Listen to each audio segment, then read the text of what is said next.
Namaste.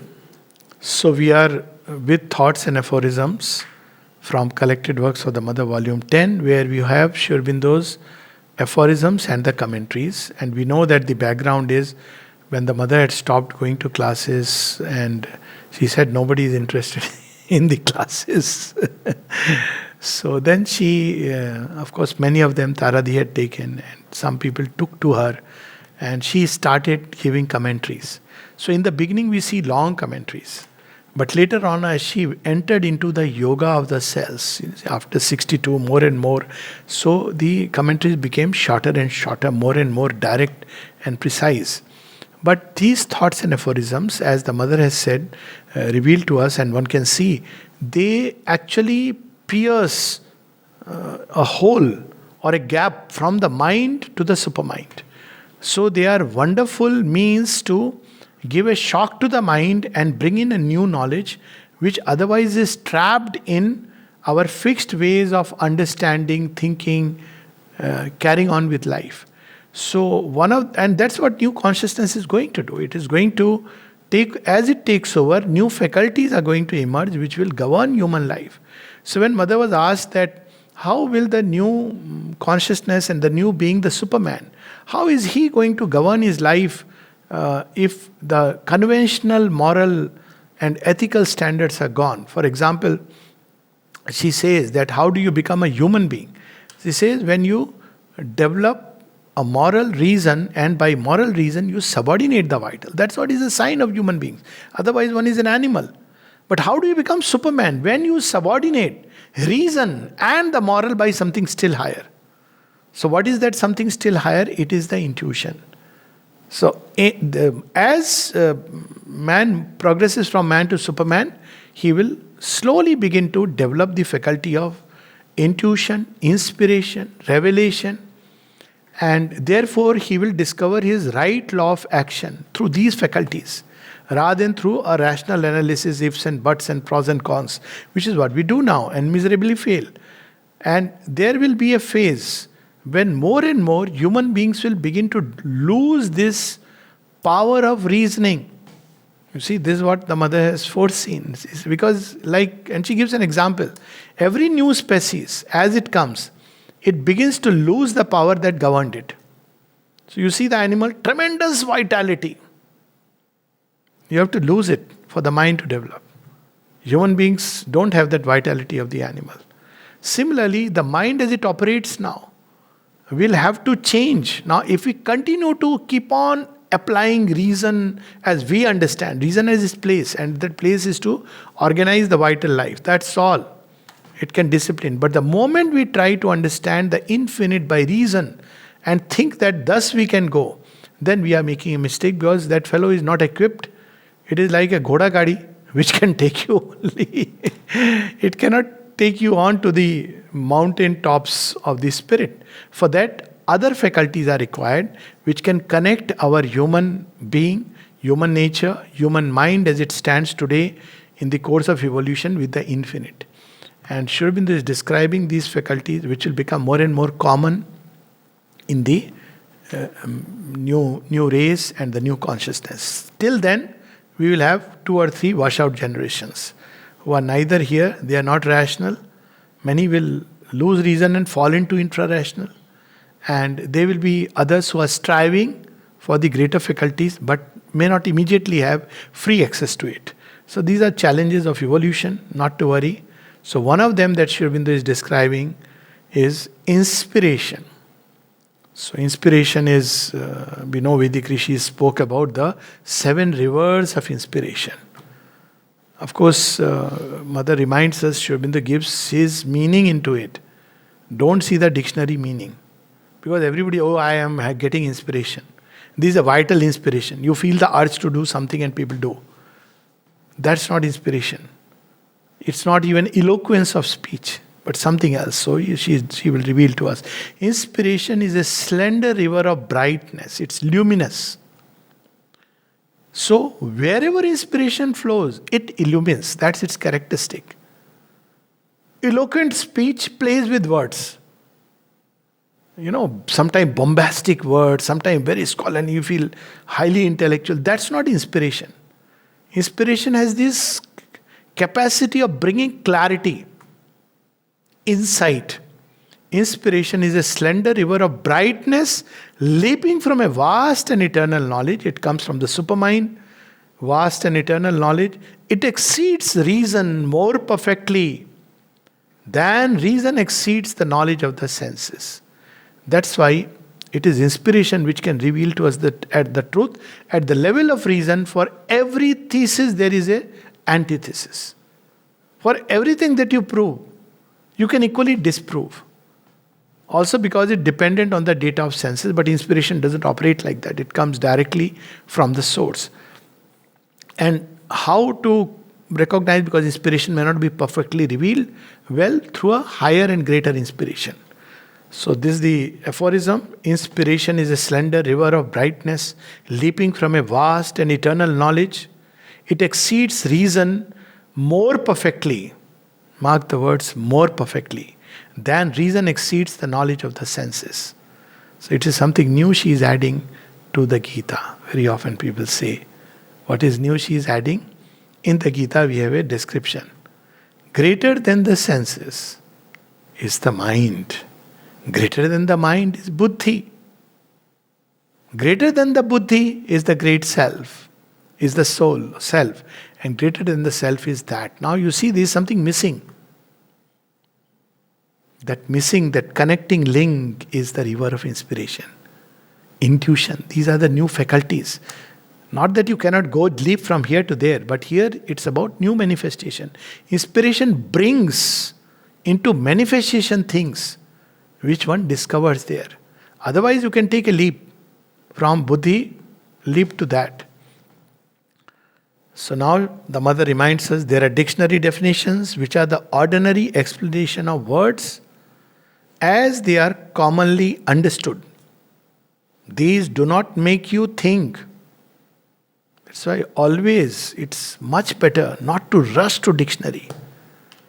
Many times, and especially, okay, I won't name the book. People have done a lot of labor in research.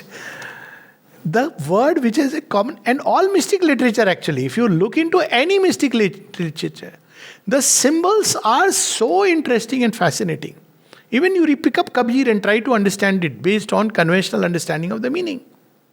Sometimes we'll talk of an ulta gada, a patram which is turned upside down. What is the dictionary meaning? How do you understand? Sometimes it says that food. So that food is not this food. It is something related to the entire world that dwells by that. When it says hunger, that is death. You can't draw a literal meaning that never keep yourself hungry, keep eating. Literal meaning is that hunger, that is death. So it is something much deeper and profound. Words are limited and the experiences are many, many more when we take to the inner life. So the mother cautions us that there are dictionary meanings which don't make us think. So the whole purpose is lost. Purpose of the aphorism is to make us think, reflect, meditate. What Sri Aurobindo says, however, is said in order to break up the usual conception, to bring you in touch with the deeper truth. In this way, a whole lot of questions are eliminated. So here, what is he reminding us? Look here, reason, first thing which immediately strikes, reason is not the ultimate thing. Reason is important, necessary, so that we are not driven by the data of the senses. Stand back, apply your reason. Somebody says something, you have heard it. Don't trust it immediately. Apply your reason. Something you saw, don't immediately jump to conclusions. Apply your reason. That's where reason has. But there is something much greater which exceeds. So here, first thing is reminding us, it's not about the dictionary meaning of inspiration, but reminding us that there are faculties greater than reason. And those faculties come straight from the origin and the source. So, the effort one must make is to try to find the deeper knowledge, the deeper truth that Sri Aurobindo has expressed in this way, which is not the usual way of defining a word. So, usual way, if you consult the dictionary, you'll say poets, they write under inspiration, certain writers, certain painters paint. But this is not what he is referring to, because there can be a vital inspiration. Poets can get a vital inspiration. You see, some of their paintings can become so chaotic. I have seen actually a lady who was here who made beautiful paintings in the beginning. But when she developed schizophrenia, of course, there is the story of Eric von Gogh. You see the paintings, they are also under inspiration, but a completely vital inspiration. There can be a very dark inspiration coming from the dark worlds. So it's not about the word, but here he is referring to inspiration, which is original sense.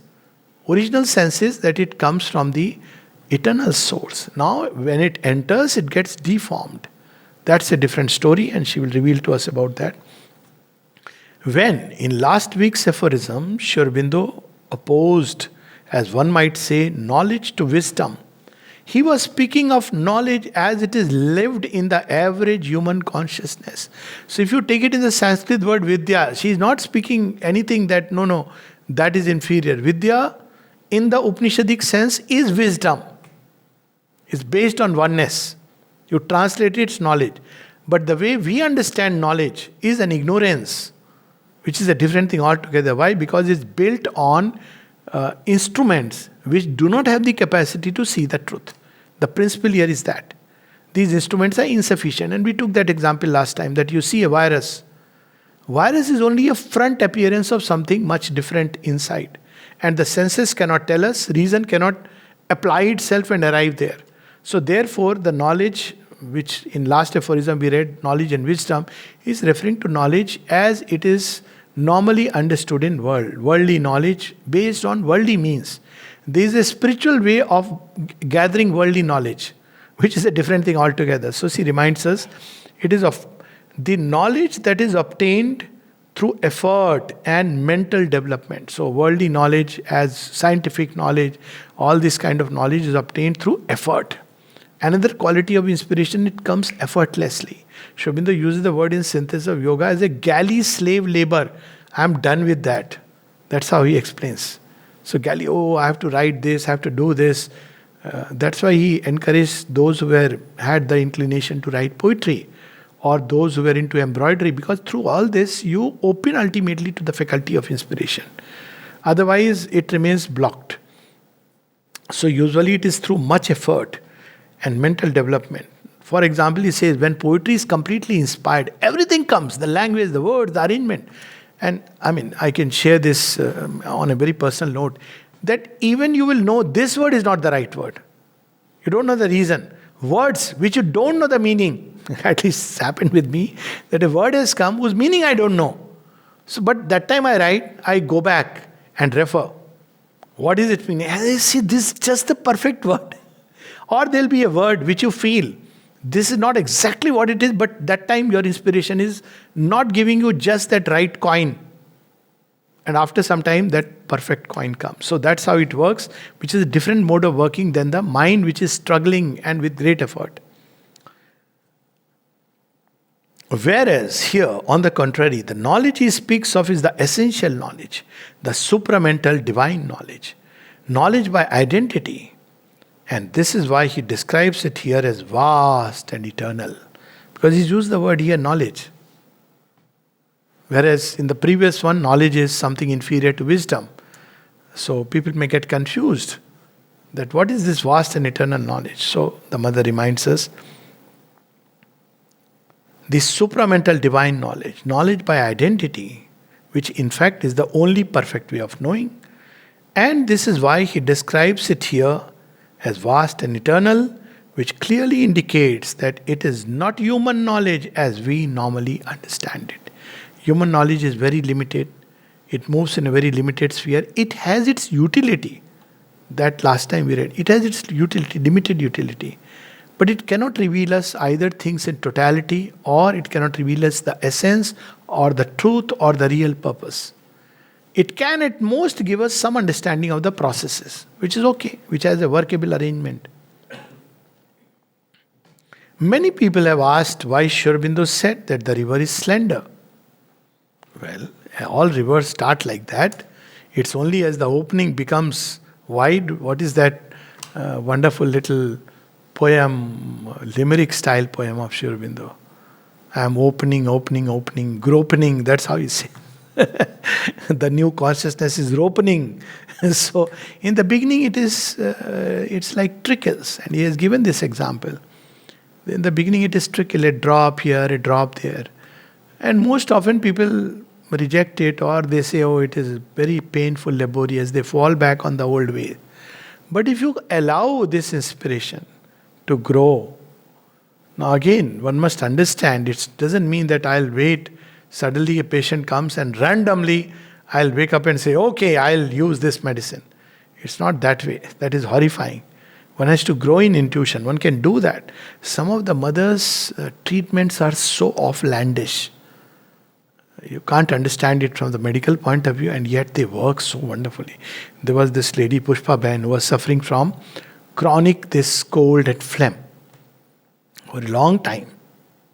And then one day she asked the mother, when they would meet together after tennis and ask some questions, sometimes a difficulty, sometimes about something else. So, a question was asked that, "Mother, I am having this problem, what should I do?" You know what mothers give, what to do? She said, "Before you sleep, just warm the milk a little, put some honey into it and drink it before sleeping." What's the logic behind it? Within a week, she was cured. Though she had great difficulty in acquiring the honey and the milk. Because Ravindraji would say, "Come tomorrow, come tomorrow." Then third day she went and said, last day I am going to ask. So finally he says that I went to ask the mother, "Have you told Pushpa to take this?" And then the mother said, "I am not asking you to give it to her. I have told her to take it. Don't let her ask you." So you see, inspiration works in her it is direct, the source. But it can work in every field. But we have to open the mind to this faculty. Of course, it comes by grace, always, by contact, by identity. You grow in the likeness of the one you love. So when you love the Divine Mother, something begins to change, after all. So she says that she's talking of the knowledge, the origin of this inspiration, which is infinite. So there is no end to it. The beauty of this inspiration is it does not go back and repeat itself in time. It carries a freshness. Because it's coming from an infinite store. It's not a fixed talk, slide presentation, standard, which apart from being boring, it is something fresh always. And these drop, and what a human mind can perceive of it and receive from it. Even when you are in contact with these domains, the portion, so to say, which you perceive is minimal, slender. Little bit comes with great difficulty. Another thing is because it's coming from the source, it carries within us a joy, a sense of harmony. Why? Because it's coming from the all blissful. Sri Aurobindo uses this word in Savitri, a file of golden bliss, oft inspiration with a lightning feet.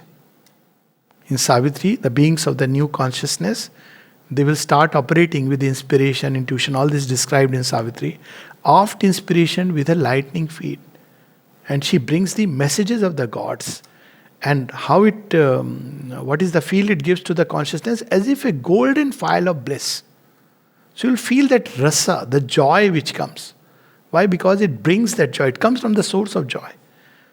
As opposed to a typical rational understanding, which besides very dry and intellectual. You don't have to see through the whole thing. Just a few words and you will see. It's a mind's effort, creditable. You can use a lot of labor, very nice.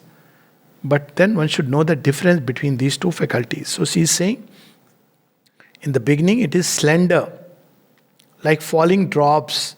And yet these drops are so pure, so brilliant, so complete in themselves, that they give you the sense of a marvelous inspiration. The impression that you have reached infinite domains and risen very high above the ordinary human condition. And yet this is nothing in comparison with what is still to be perceived. Here I can share something on a very personal note, because this is something very close to my being. So during adolescence and several times when you are traveling, I still remember one of the times in later on when I had joined Air Force in Kumbhigram. It's a place in northeast. And I remember traveling in a military jeep, and there were a couple of few people. And while we were traveling, my mind was just soaring into all kinds of things like what is respect, and suddenly plop, what is respect? So I will write, what is love? And while they were discussing something, and I was completely lost in my own inner world, busy writing in the diary, till somebody asked, Doctor, aren't you enjoying the scenery? I said, yeah. Then it got distracted because I was enjoying something much greater. So, the mind, when it opens to these, they come like insights. So I used to carry with me a diary. Later on, somebody had suggested a dictaphone, which I never did. But in this diary, suddenly they would come like shining something and bring a joy, sudden revelation. And then I would reflect on, say something and not take a conventional viewpoint. And just wait, and a new revelation will come, an insight will come. For instance, just today I can share a little thing that someone mentioned about clarity. And the person said that when we take to spiritual consciousness, many times we lose clarity. I said, yes, because what we call clarity is a disorderly state.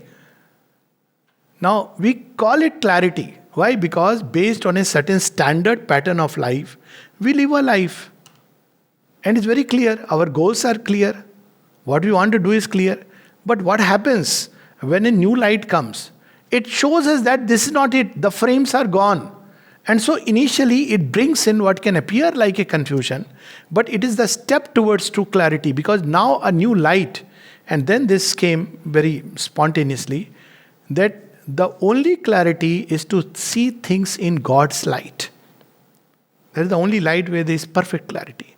And when we don't have it, we don't understand God's ways in the world, because we understand it based on human reason. But he doesn't act according to human reason. See, it opens a door to understanding that, well, we understand things based on reason, including the ways of the divine.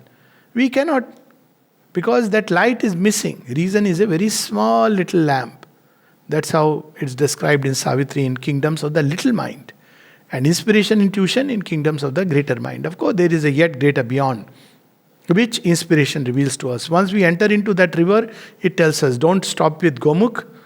Go to Kailash, go to Shiva, go to the heart of Vishnu, go to the origin of Ganges. That much happens automatically.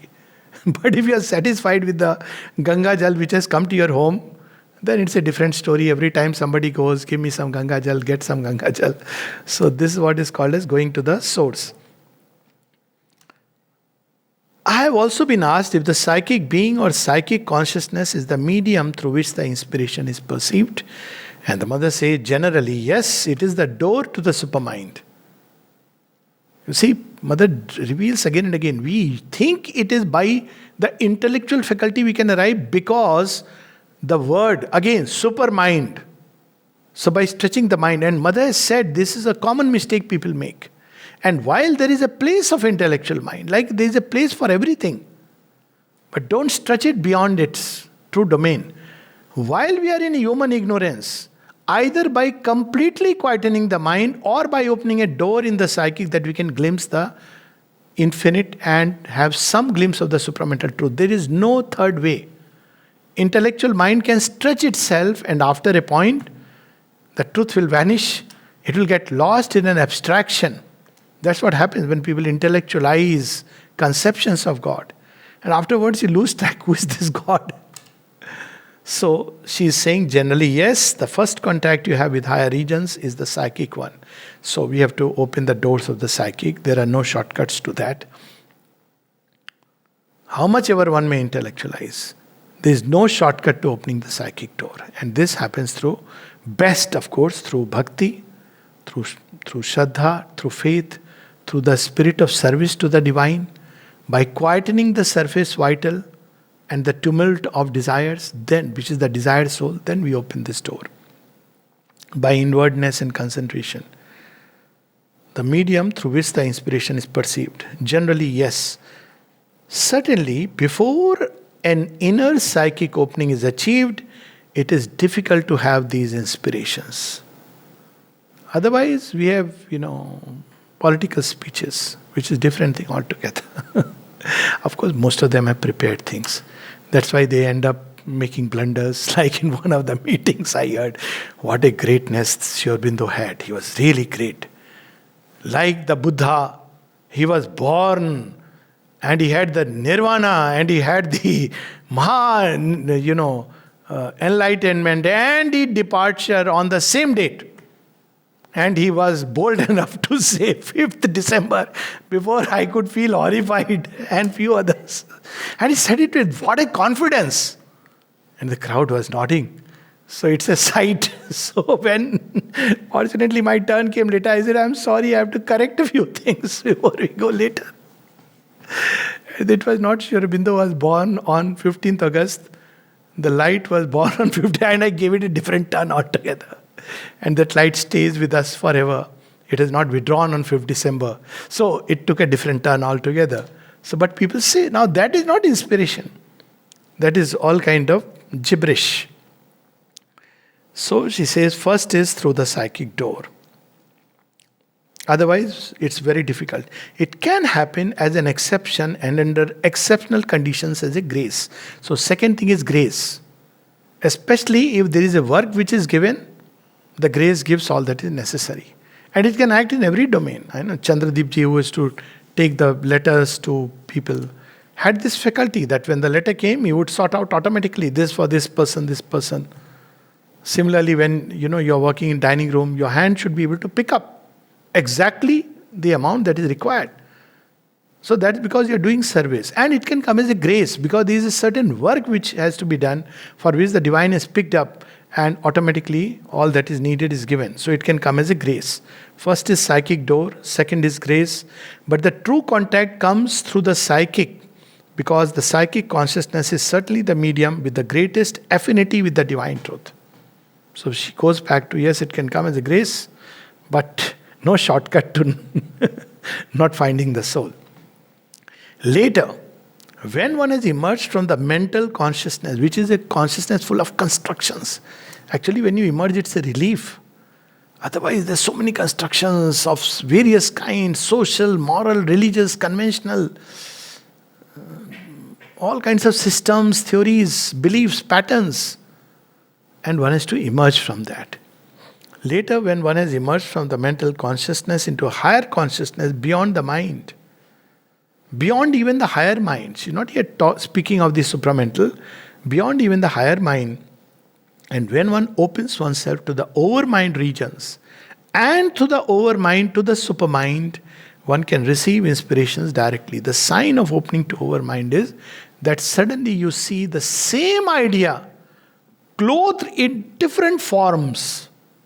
For example, if you are open to overmind, you will not say communism was discovered by this. You will say, oh, it's there in the Vedanta.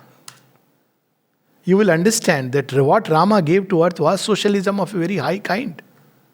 You will see that in line of Tulsidas. But he did not use the word socialism because he was least interested in that. But when we are living in the mind, you say, no, socialism is this. People have a penchant of describing and defining a thing and destroying it.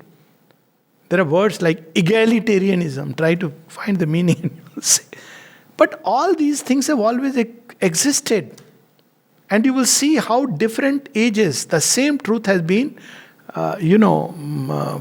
given a different form based on the people, based on language. So that's the way overmind works. It looks at one idea. For instance, if you ask a person drawing inspiration from the overmind and ask him love, he will say, what else is there but love in this creation? So, very profound, very profound. But you won't understand what he is meaning. But it's so true to the consciousness that is perceiving it. You ask a human being who is a cynic, oh, don't talk about this. This is the most dangerous thing. This sentimental thing which makes people crazy. You ask a biologist, he will say, love is a problem with the glands. Check your thyroid. But then you will see there its origin, the instruments, the ways of expression, the distortions, the deviations, its beauty, its purity, its bliss, and how it's struggling to emerge out of a whole mass of mixtures as earth has evolved. So that's where in overmind vision one can see knowledge, one can see strength. For instance, in overmind, if you see strength, you will see that even the ability to bear is a strength. In Hindi, you have the word sahana shakti.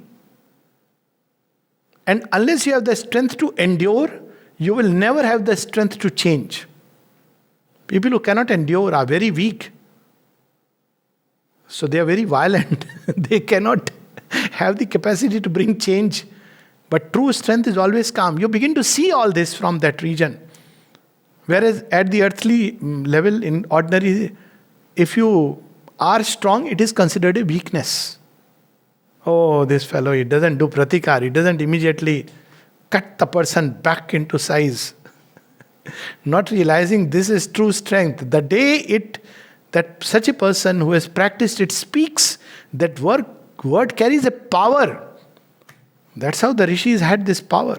Rama is very calm, but the day he picks up the weapon, nobody can stand. So this is the true strength. You will see that courage is in acknowledging mistakes.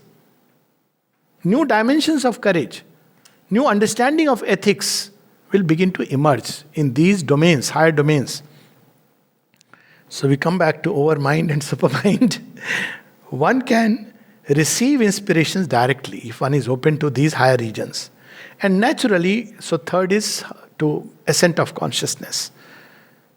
And naturally at that point, they become more frequent, richer. So initially it's slender. Then it's many-sided. The same thing is revealed in a beautiful southern Indian temple. I'm very fascinated by them. So I do not, all temples are good, but something beautiful and majestic. So many of them, the ones that I have seen. So it is rich in detail, where everything finds its place automatically. So it becomes frequent, even in the most commonplace things, it begins to operate. It becomes more complete and it becomes richer. There comes a time when inspiration can be obtained at will. Whatever you concentrate upon, its truth begins to get revealed to you. So it can be obtained at will, but this obviously demands considerable inner development, which takes time. You have to go beyond the ordinary mind, quieten the reason, learn to turn upward in a seeking for truth, stop being arrogant that I know, and accept to start with that there is ignorance, have the humility, and many such things. But quietude of the mind, humility are fundamental to any true knowledge. As we have just said, this inspiration from regions far above the mind surpasses in value and quality the highest achievements of the mind, such as reason. And we can see some of these works which have endured. Can somebody ever write an Iliad, an Odyssey, a Mahabharata, a Ramayana, or a Vikram Urvasi? I am not bringing Savitri, it's way beyond. With reason? So if it has not been written with reason, how do we understand it with reason? That's why Sri Aurobindo says that, I do not accept your strictures against Rama because you are taking them out of context of the character that has been created by Valmiki. I mean, Rama is a truth. He lived. But when you see his totality, the portrayal, then you understand that all his actions are divine. Because it's not by rational mind that he should do this, he is not supposed to do this. So you paint a picture perfect of a moral man. Rama is not that kind of a moral person. His morality draws itself from dharma, which is very different. So to understand Ram, to understand Krishna, one has to understand dharma. It would fail the standards of conventional morality, which is built on reason. But here we see a supra-ethical way of life. Reason is certainly at the apex of human mental activity. If you don't have that, use at least reason, be reasonable. She's not saying cast it away. Reason is certainly at the apex of human mental activity. It can review and control the knowledge acquired with the help of the senses. For WhatsApp Gyan, it is very important to apply reason. In ordinary life, to be driven by vital impulses, become like an animal, unruly animal, it's good to apply reason. People can become so unreasonable, they will park your vehicle right in front. I have seen even in front of ashram. Sir, anywhere, doors. Why ashram door? It's not to be parked anywhere in front of a gate because you are obstructing somebody. It's not a good thing, aesthetically and logically, but people do that. Why? Because they are not even reasonable. I feel like it's convenient to me. They park and they go inside, that I'm coming in 2 minutes. Well, do it properly. So that's where reason can help us.